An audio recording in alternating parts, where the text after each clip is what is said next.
next we're going to consider what happens if we have one of the cells the wrong way round.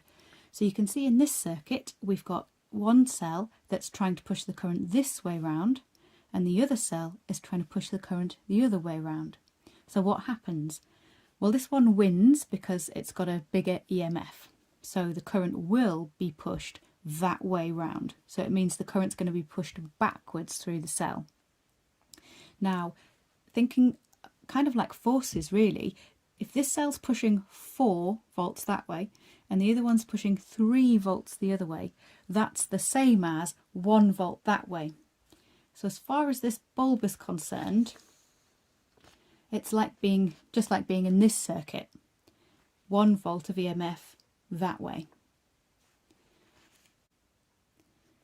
We've just worked out that this bulb, as far as it's concerned, it's like it's in a circuit with just a 1 volt cell, and that means the PD across it is 1 volt.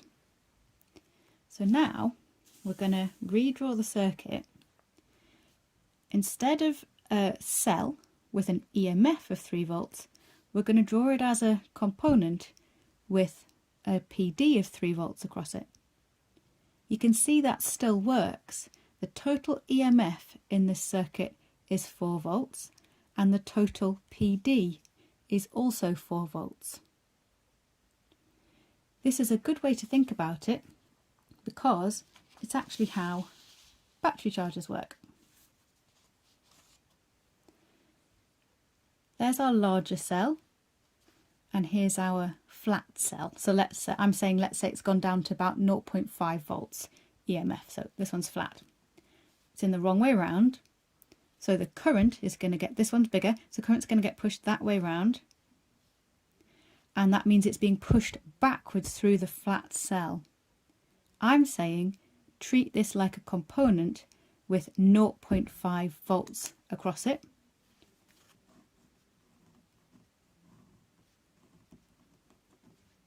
And that would mean that the resistor would have 5.5 volts across it.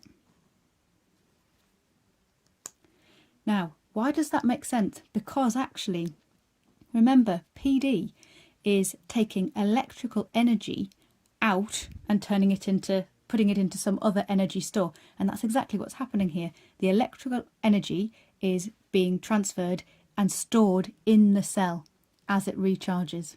So PD is the right way to think about this. Energy is being transferred from electrical energy into being stored in the cell, which is a chemical store. So now have a little go at this question.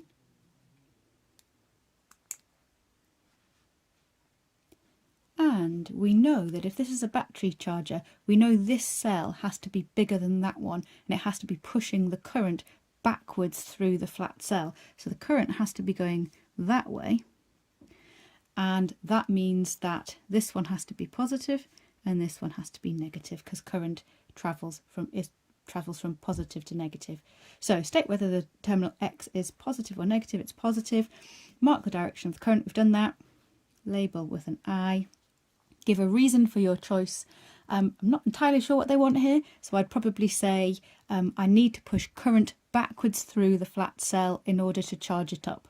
Or I'd probably also say, just to be safe, that this cell needs to have a larger EMF than the flat cell. And in fact, the mark scheme, it's the first of those two that would have got you the mark.